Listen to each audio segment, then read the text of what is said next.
Bos, pernah nggak sih kalau weekend bawaannya mager?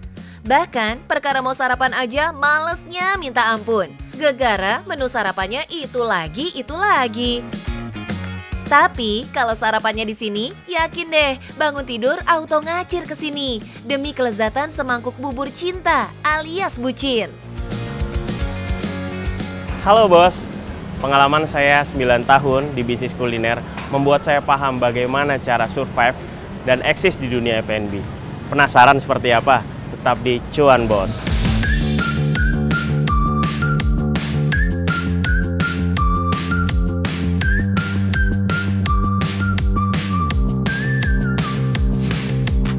Kali ini Mincuan mau ajak kalian makan bubur super enak nih. Bukan cuma enak rasanya, tapi juga enak dan nyaman di pelayanannya.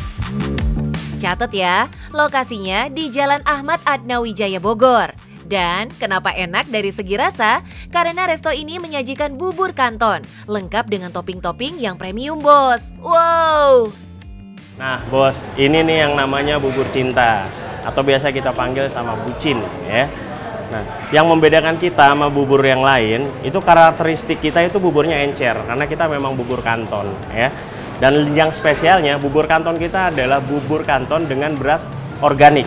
Selain itu, kita juga mempunyai topping-topping premium yang menjadi andalan kita. Nah, di sini nih ada kepiting, ya, terus udang, ada kakap, ada ayam char siu nih, yang best seller banget. Nah, dan ada saikoro char siu. Tapi bos, Indonesia kan punya banyak jenis bubur nih. Ada bubur Bandung, bubur Cianjur, dan bubur-bubur otentik lokal lainnya. Kenapa sih pilih bubur kanton yang jadi signature menunya? Pertama, kita pengen variasiin rasa. Karena pecinta bubur banyak banget. Nah, bubur kanton yang di pinggir jalan seperti ini tuh nggak banyak. Di restoran-restoran pinggir jalan nggak banyak. Biasanya di restoran-restoran besar dan secara harga sudah pasti tidak kompetitif. Nah, maka kita hadirkan tuh biar teman-teman bisa mencoba ya. Nah, bener juga tuh. Kalau yang di mall-mall biasa harganya cenderung mahal. Tapi di sini harganya affordable banget. Bahkan cenderung murah meriah, bos.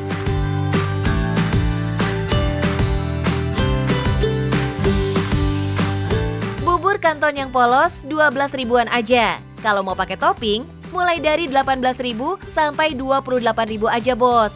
Aduh, ini mah udah pasti bucin beneran bos. Gak puas kalau cuma datang atau nyoba sekali doang.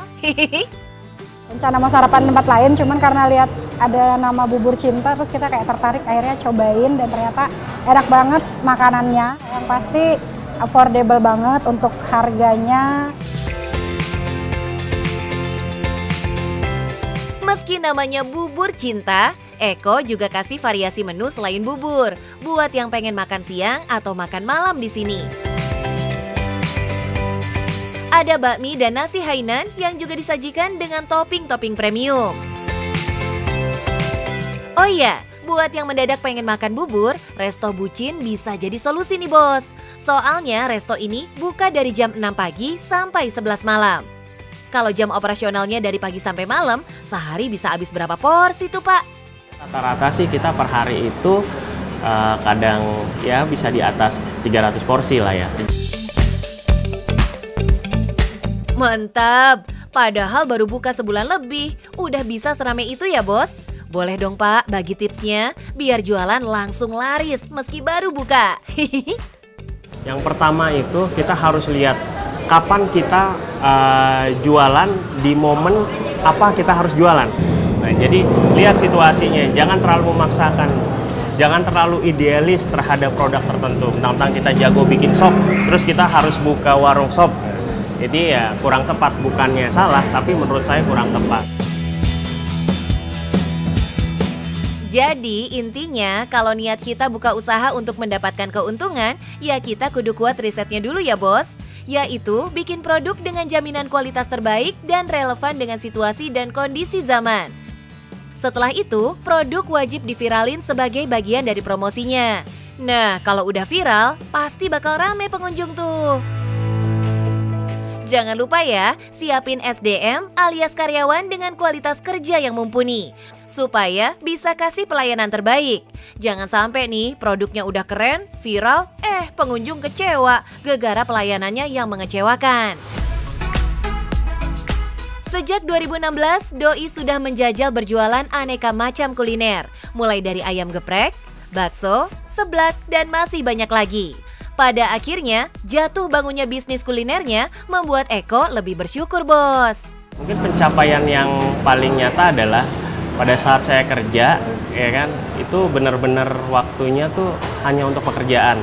Gitu. Nah sekarang saya lebih bisa membagi waktu untuk keluarga juga di rumah. Jatuh bangun berkecimpung di dunia bisnis bukannya bikin Pak Eko kapok, tapi malah makin paham cara mengelola sebuah bisnis.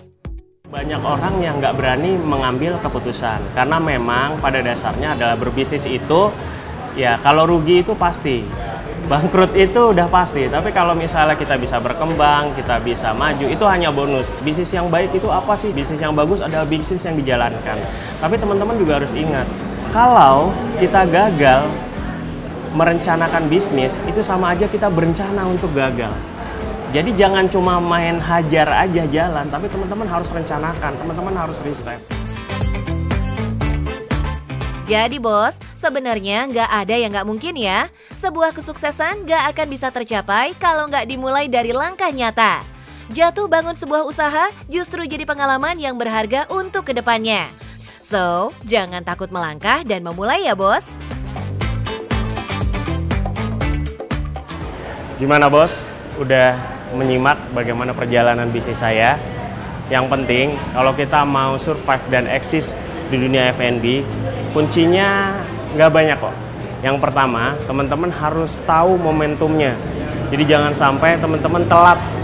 Kalau misalnya teman-teman harus lihat di lingkungan atau di sekitar, itu lagi apa yang lagi naik. Dan yang penting tetap cuan bos.